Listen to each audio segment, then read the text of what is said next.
ओखास क्रिएशनच्या creative जगात आपले स्वागत आहे. इथे आपण मोत्यांचे दागिने आणि शिवणकामाचे नवनवीन प्रोजेक्ट्स बघत असतो. महाराष्ट्रीयन मोत्याचे दागिने या सीरीज नंतर नुकतीच आपण शिवणकामाची सीरीज सुरू केलेली आहे, ज्याचं नाव आहे सिविंग मेड इझी. आणि हा आहे आजचा दिवस 6वा सिविंग मेड इझी या सीझन मधला. आणि आपण या सिविंग मेड इझी या सीझन मध्ये सुरू केलेलं आहे हेअर एक्सेसरीज ही सीरीज. पहिली सीरीज आहे या सिविंग सीझन मधली. आणि हेअर एक्सेसरीज मध्ये आज आहे पार्ट 6. आज आपण बघत आहोत ही सुंदरशी हँगिंग बो क्लिप, जे आपण वन साइडेड सुद्धा स्टाईल करू शकतो किंवा मागे सेंटरला छोटासा बो करून तसा सुद्धा स्टाईल करू शकतो. जर आपण या चॅनलवर नवीन असाल तर ओखास क्रिएशन या चॅनलला सबस्क्राईब करा. आपण जेव्हा सबस्क्राईब करताय तेव्हा ते आपल्याला एक मोटिवेशन पुरवतं नवनवीन डिझाईन्स घेऊन येण्यासाठी. तर असा हा सुंदरसा बो आपण बनवणार आहोत, ज्यामध्ये आपण मागे एक छोटीशी पिन लावलेली आहे आणि मोत्यांचे दागिने जे आपण बनवले, महाराष्ट्रीयन मोत्याचे दागिने या सीरीजमध्ये 56 डिझाईन्स आपण बघितली, कारण 56 दिवसांची ती सीरीज आपण बघितली ओखास क्रिएशनवर. तर त्यातले जे मोत्यांच्या दागिन्यांचे ट्रिक्स होते, जसं खाली आपण एक लटकन बघू शकता, त्यामध्ये आपण त्या मोत्यांच्या दागिन्यातले ट्रिक्स सुद्धा वापरलेले आहेत, पद्धती वापरल्या आहेत. तर सुरुवात करूया आपल्या बो पासून. आपल्या सगळ्यांकडेच नेहमीच उरलेल्या कपड्याचे काही तुकडे असतात किंवा काही अनयूज ब्लाउज पीस असतात. तसेच तुकडे मी इथे वापरत आहे. आणि ह्या ठिकाणी मी एक गोल्डन थोडासा स्टिफ असा कापड घेतलेला आहे, कारण आपल्याला जो बो बनवायचा आहे तो न शिवता बनवायचा आहे. तर ह्या ठिकाणी मी 2 सारख्या आकाराच्या पट्ट्या कापून घेतल्या. साधारण ह्या पट्ट्याचं जर माप आपण बघितलं तर 6x14 इंचेस एवढ्या लांबीची ही पट्टी आपण म्हणू शकतो. पण आपण आपल्याकडे जेवढी अवेलेबल असेल कापडाची पट्टी त्यानुसार घेऊ शकता. मात्र लक्षात ठेवायचं आहे, आपल्याला 4 सारखे बो बनवायचेत, म्हणून मी इथे 2 सारख्या पट्ट्या कापून घेतल्या, कारण ह्या लांब पट्ट्यांना मी मधून कापून पुन्हा 2-2 पट्ट्या तयार करणार आहे. तर असं आपण आपल्याकडे जी लांब पट्टी आहे ती फोल्ड केली आणि अशी प्रेस करून घेतली, जसं आपण बघत आहोत. तर अशाच प्रकारे दोन्ही पट्ट्या एकमेकांवर फोल्ड करून प्रेस करून घेतल्यात, कारण आपल्याला न शिवता हा बो बनवायचा आहे, म्हणून तर आपण ते कापड स्टिफ वापरलेलं आहे थोडंसं. आणि ह्या पट्ट्यांना मधोमध दुमडून पुन्हा याचे असे 2 तुकडे करून घेतले, मध्यभागी कट करून. आणि असे आपल्याकडे 4 प्रेस केलेले कपड्याचे तुकडे तयार झालेले आहेत, ज्यांचा आकार, लांबी, रुंदी अगदी सारखी आहे. आपण 2x7 एवढ्या आकाराच्या पट्ट्या तयार केल्यात. फोल्ड करून, प्रेस करून यांचा आकार तयार झालेला आहे 2x7. आता त्यांना पुन्हा अशा प्रकारे मध्यभागी फोल्ड करून पुन्हा प्रेस करून घेतलं. म्हणजे आता हा जो आकार तयार झालाय तो आपण म्हणू शकतो 2x3.5 इंचेस एवढा आकाराचा आपल्याला फोल्ड करून मिळालेली आहे पट्टी. आणि त्याचा आता आपण बो बनवत आहोत. आता आपण धावती शिलाई घेणार आहोत मध्यभागी. आता ह्या ठिकाणी वर जे दिसणारे टाके हे 3 दिसत आहेत. तर असे जर 3 वर दिसणारे टाके तुम्ही घेतले तर अशा प्रकारचा एक बो मिळेल आपल्याला, ज्यामध्ये मध्ये 3 फोल्ड आपल्याला मिळतील बोला. आता जेवढे आपण धावत्या शिलाईचे टाके घेणार त्यानुसार आपण बोचा शेप चेंज कसा करू शकतो हे बघत आहोत आपण.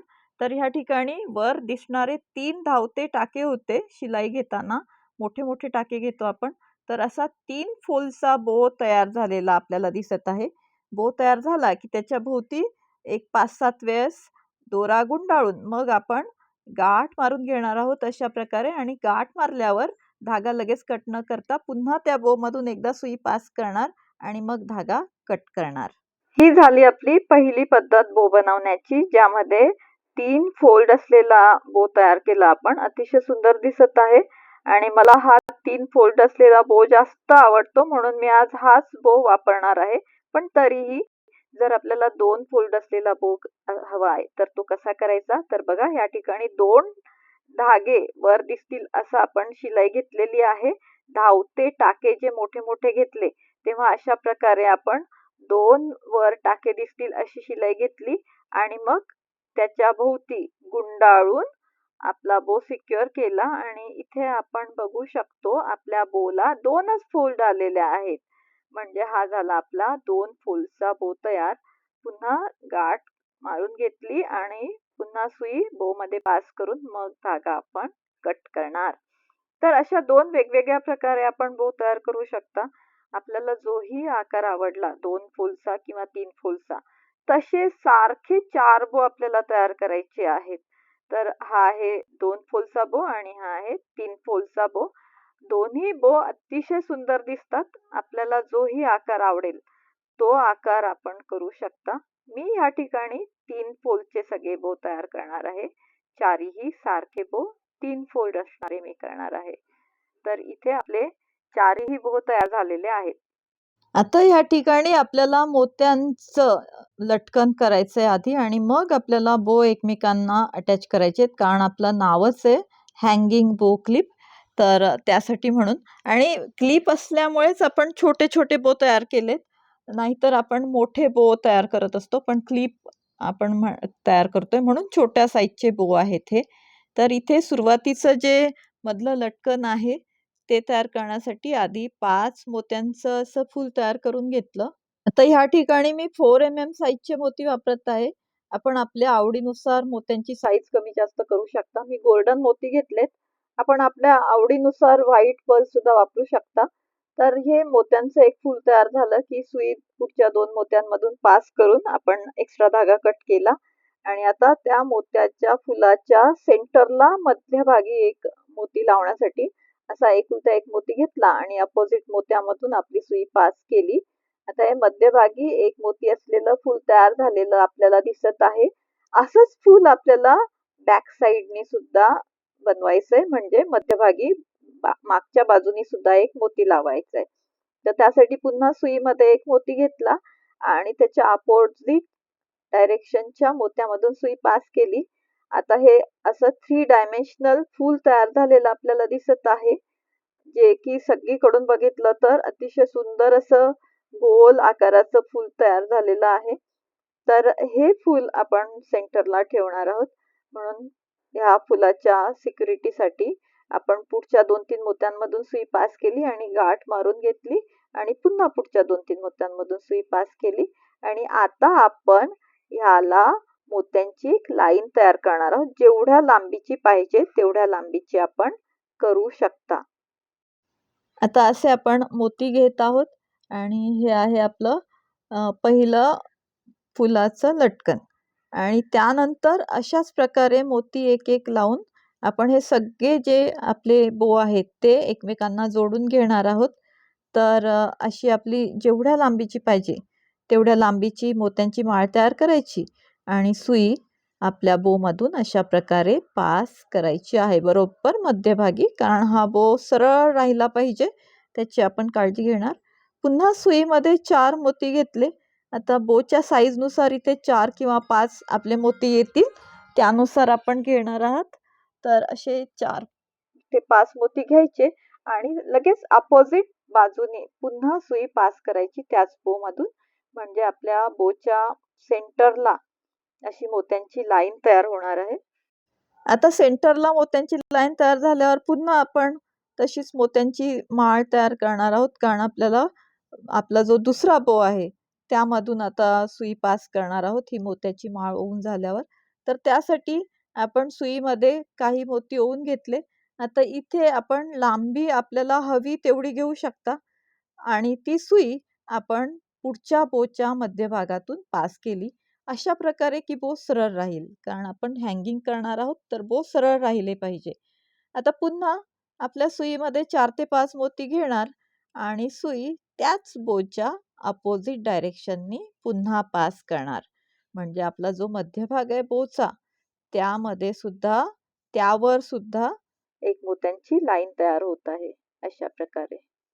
आणि हीच पद्धत वापरून आपण राहिलेले बो सुद्धा एकमेकांना कनेक्ट करून घेणार आणि बघा अशी ही 2 बोची क्लिप सुद्धा अतिशय सुंदर दिसते. आपण ह्या 2 बोच्या हँगिंगला सुद्धा मागे क्लिप लावून एक 2 बोची हँगिंग क्लिप तयार करू शकता. आपल्याला 4 बोची करायची आहे, म्हणून आपण पुन्हा बाकीचे सुद्धा बो अशाच पद्धतीने मोत्यांच्या मदतीने आपल्या पहिल्या बोला कनेक्ट करून घेणार.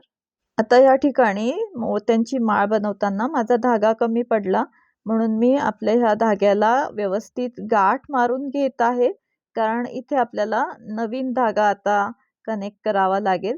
तर असा 2 बोचा सुद्धा आपली बो छान दिसत आहे. तर इथे मी नवीन सुईमध्ये धागा भरला आणि अशा प्रकारे गाठ मारून तो धागा असलेली सुई मी आपल्या बोमधून पास केली. पुन्हा एकदा गुंडाळून घेतला तो धागा आपल्या बोभोवती आणि मग पुन्हा एकदा अपोझिट डायरेक्शननी सुई पास केली.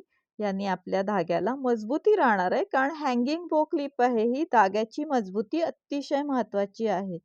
तर अशी पुन्हा एकदा सुई धागा आपण घेतला आणि आपले चारही बो एकमेकांना मोत्यांच्या मदतीने आणि सुई धाग्याच्या मदतीने असे जोडून घेतलेले आहेत आणि 4 बोचं हे हँगिंग क्लिप अतिशय सुंदर दिसत आहे. हे हँगिंग बो तयार झालेले आहेत 4 जे की खूपच सुंदर दिसत आहेत. गाठ मारून सिक्युअर करून घेतलाय धागा आणि बघा आता ह्याला फक्त आपण वरच्या बोला पिन जोडून घेणार आहोत ग्लूच्या मदतीने. तर अशा प्रकारची साईज चेक करायची आहे पिनची. बोच्या आतमध्ये बसणारी पिन पाहिजे आपल्याला आणि अशी पिन घेऊन त्याला ग्लू लावून घेतला आणि वरच्या बोला ही पिन व्यवस्थित चिटकवून घेत आहोत आपण. सगळीकडे पिनला व्यवस्थित लावून घ्यायचं आणि पिन अशा प्रकारे चिटकवून घ्यायची आणि थोडा वेळ सुकलं की आपला बो तयार. आणि ही अशी अतिशय रॉयल अशी हँगिंग बो क्लिप तयार झालेली आहे. आपल्याला आवडीनुसार ती स्टाईल करता येणार आहे. आपल्याला वन साइडेड किंवा ह्या अशा जर सारख्या 2 बो क्लिप आपण तयार केल्या, तर दोन्ही बाजूंना 2 अशा पिन्स लटकणाऱ्या बोच्या अतिशय सुंदर लूक देणार आहेत. आणि आजचं हे डिझाइन जर आपल्याला आवडलं असेल, तर ह्या व्हिडिओला लाईक करा. ओखास क्रिएशन या चॅनलला सबस्क्राईब करा. इथे अशीच नवनवीन घरच्या घरी करता येतील असे प्रोजेक्ट्स आपण बघत असतो. आणि आपली जी महाराष्ट्रीयन मोत्याचे दागिने ही सीरीज आपण केली, त्यातले उरलेले मोती आपण वापरतोय हे सगळे बो बनवण्यासाठी. म्हणजे आपले बो सुद्धा बनतायत उरलेल्या मोत्यांमधून आणि आपण शिवणकामाचे नवीन प्रोजेक्ट सुद्धा करत आहोत शिलाई मशीन न वापरता. तर अशीच नवनवीन डिझाईन्स बघण्यासाठी बघत राहा ओकास creation. Thank you for watching. Like, share and subscribe for more designs.